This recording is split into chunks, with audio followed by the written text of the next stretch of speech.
Hey, Coach, just wanted to ask you about Ronald Thompkins and just where he's at right now and what you've seen from him and how hard he's kind of battled to get to where he's at here going into this first game. Yeah, Ronald's done a really good job putting himself in position to help our football team. He's the number two back right now. We feel confident in his ability to go in and make plays for us. It's been a long journey for him, but he's been able to fight through a lot of stuff, obviously, to get to this point. I know he's really excited. He's a very talented back, and it's been a while since he's played. But I know he's excited to get back out there, and he's another guy that will get better as the season goes on, as he gets to the used to the flow of how a game will go and practice and everything, because he just hadn't done it in a long time, just on the everyday grind of it. So he's done a good job, and we're excited to be able to get him out there because we feel like he can help our team. I know in the past you've rotated different backs. I mean, do you have a plan like that, or with Deidre's experience, would you rather just kind of keep him hot and ride him as long as you can in most games? Yeah, I mean, Dedrick's got to be ready to play a lot of snaps. There's no doubt about it, and he's preparing himself to do that. The good thing is we do have guys, more depth this year than we've ever had since we've been here. We're preparing as many guys as we can, because you just never know how the season will go with, if a guy's out because of COVID or for whatever reason. So the more guys you have, the better. But Dedrick knows he's got to be ready to be the bell cow and the workhorse. We're going to have other guys ready with Ronald and Ramir and Marvin and Cooper Jewett. 24/7 Sports, Brian Christopherson.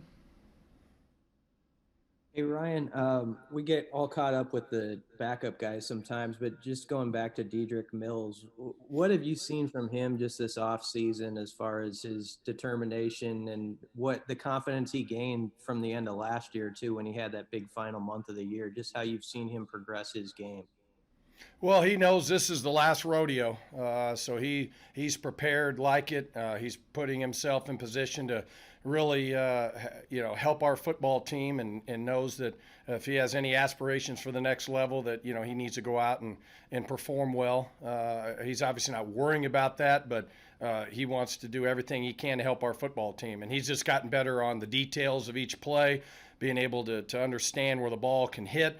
So when you look at, again, from where we were at the beginning of last year, you just look at the Colorado game, there's a couple cuts he missed that if he would have hit on the backside of that, would have been huge plays. He made them later on in the year. It just takes some time for guys to get used to it, and so he's been able to get a lot of reps, and he's ready for the workload that he's going to be presented this year.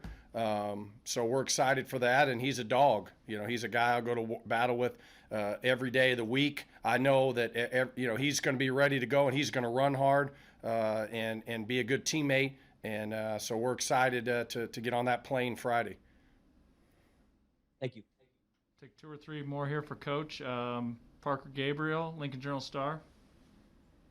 Hey Ryan, what specifically has Ronald done from a skill set wise? I know you guys love his talent, obviously coming out of high school, but what style of back is he? What do you expect him to do when he's on the field? Well, he's a slasher. He's got the ability to make cuts.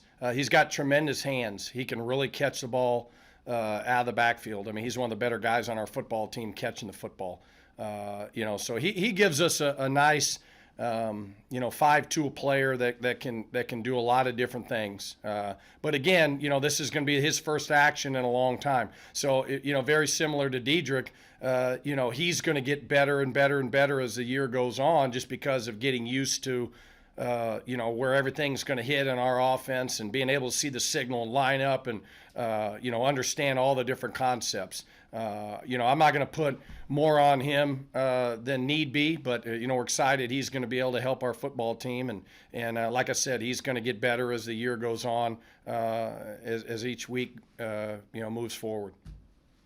How do you walk that line, just as a quick follow-up, between obviously, you start out with two of the best teams in the conference. There's no non-conference season. So with a guy like that who hasn't played in a long time, between understanding that it's not going to be perfect right off the bat, and also, believing in what he can give you.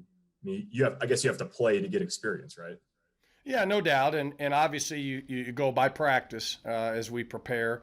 Obviously, games are different than practice, but the preparation is what you can go by, and the confidence and the film study and him taking notes in meetings and paying attention and all the different things that goes into preparing for all these games. Obviously, we got a tremendous challenge ahead of us. We're excited. We're embracing that, and I know he is as well. But again, I'm not going to make it bigger than what it is for him. We're excited he's going to be able to help our football team, and like I said, I think he'll get better as the year goes on. But I have high expectations for Ramir and Marvin and Savion and Cooper Jewett as well, because those guys got to be ready to play in this season. Okay, we'll take two more. Sam McEwen and then Michael Bruns. Sam, go ahead.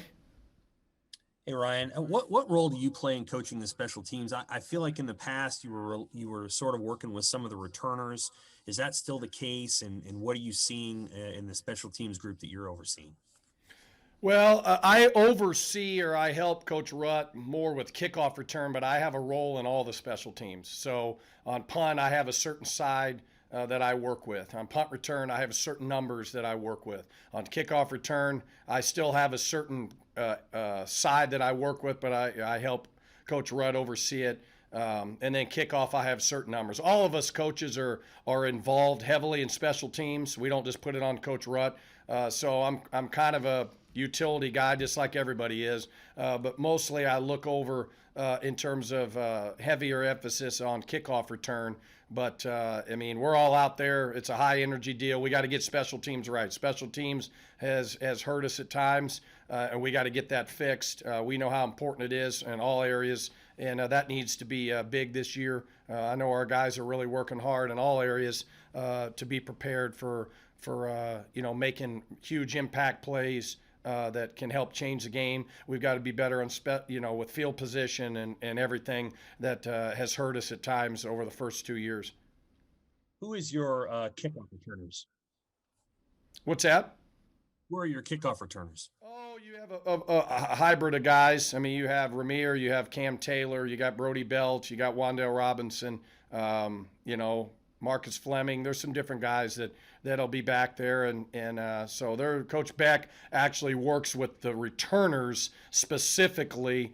Punt return and kickoff returners, does a great job of those guys, and Coach Lubick as well. So they're working through all that, and the way the kickers are, sometimes it's harder to get kickoff returns. Now they're kicking the doggone thing 10 rows deep. But you never know with the weather in the Big Ten. You got to be prepared to have these returns be changing field position, which we've got to do a better job of. All right, and Michael Bruns finishing up for Coach Held. Hey Ryan, you touched on it a little bit, but with Dedrick, what was the difference for him in those last 3 games last year? Was it just experience, and were you guys using him any differently, I guess, in the scheme, or what was kind of the reason, I guess, for the uptick in his production those last 3 games? Well, I just think, like anything, the more reps you get, the better. And he just kept getting more reps and more reps. And, we relied on him more heavily down the stretch. So he got more reps in the games, and then he got more reps in practice. So I think that really, it just kind of compound interest. He just kept getting better and better and better and better. And he was able to see it on film and practice and in the games. And, you just can't speed up experience. It just takes time. And, that's just something that there was some growing pains with him because just because of the offenses he's played in, because our offense is a little bit different than what he did at the Georgia Tech and then in the junior college. But now, he's been able to have a whole 1.5 year cycle of that. And, again, I think he's definitely better today than he was a year ago going into the first game, obviously. But everything starts all over. Last year, nothing matters last year. It's what have you done for me lately business. And so he's got to be ready to go out against Ohio State and perform at the level that needs to be performed for us to have the type of offense that we need and want.